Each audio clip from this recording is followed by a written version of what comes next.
Hey gamers, it's been a while since my last Honkai Star Rail video. I gotta admit, I've been cheating on HSR with another game. I recently got hooked onto AFK Journey. Those games, the developer, has been sponsoring a lot of Star Rail creators, and I have to say, they definitely got their audience correct. I'm not sponsored, but I'm doing this video because I think it's a really fun game that a lot of you guys will enjoy playing. AFK Journey has a lot of design elements that appeal to players from Honkai Star Rail. There are even some things that AFK Journey does better. But there are also some design choices that I don't like either. But let's talk about why I think you guys should try it. Let's first talk about the basics. AFK Journey is a squad RPG auto-battler. You collect and upgrade heroes and use them to form teams of 5 to fight battles with. Battles in AFK Journey are designed to be auto-battled. So the strategy of the game is centered around team comps and positioning. In Star Rail, how you play a battle matters, but in AFK Journey, it's more about how you set up and prepare for the battle. The game wants you to test things out and adjust if you don't succeed the first time. This can actually be really fun. Maybe I want to run 2 DPS instead of 2 tanks. Or maybe I want to put everyone on the side instead of on the back. This type of gameplay is a lot of fun for me, which is why I've been playing this game a lot.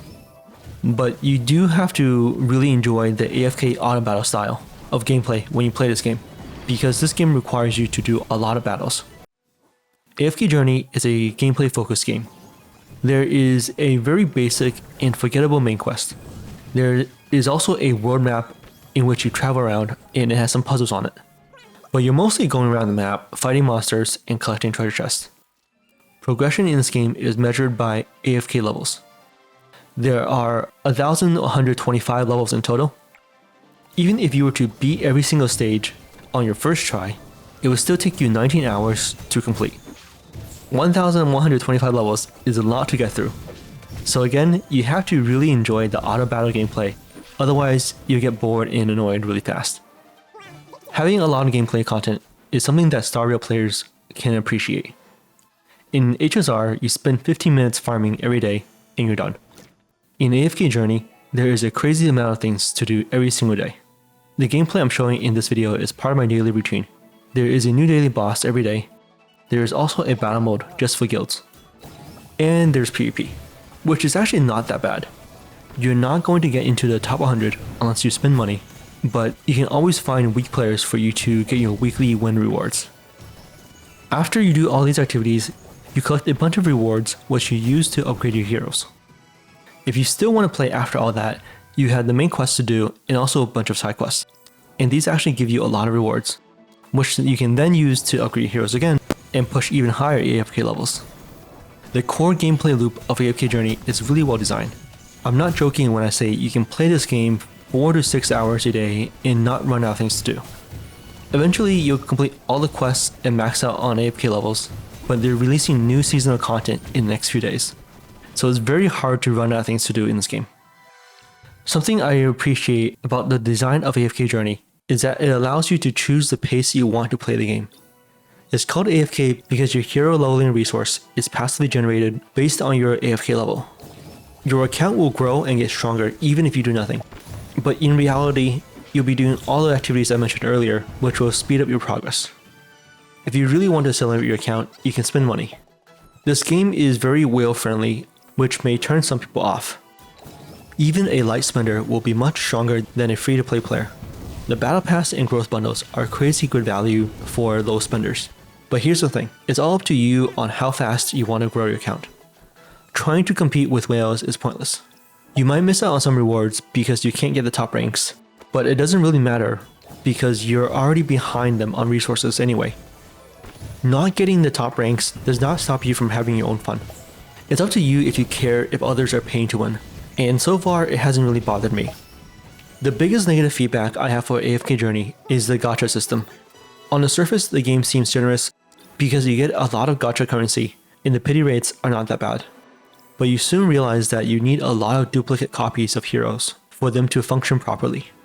There is a lot of power hidden behind the Mythic Plus upgrade, which is locked behind 5 additional copies of a hero. Even with the wishlist system helping you pull the heroes you want, getting 6 total copies of a hero is very hard to do if you don't spend money. I got very lucky on my account and I was able to get a Supreme Plus CCA. If I wasn't as lucky, I would probably be 20 to 30 AFK levels lower than where I am now.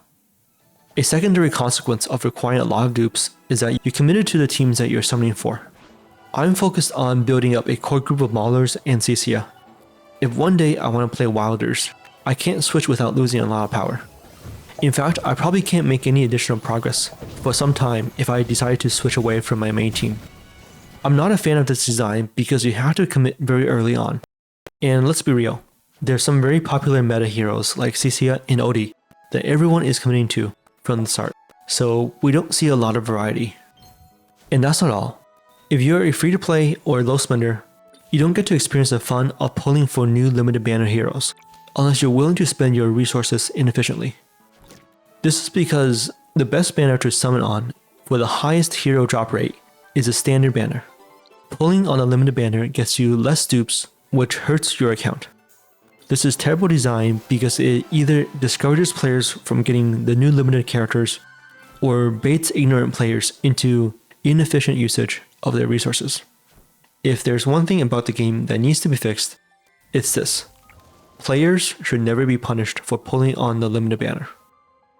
At the end of the day, I love games that have good gameplay, and AFK Journey scratches that itch for me. I'm a bit worried that it'll be hard for me to switch from my main team, but even still, I'm very motivated about reaching the max level and clearing all the content. I think I'll get there in about 2 weeks, and I might do a review of the late and end game once I get there. So how does AFK Journey compare to Honkai Star Rail? They actually complement each other very well. This is not a case of which one is better, but a case of you should play both games.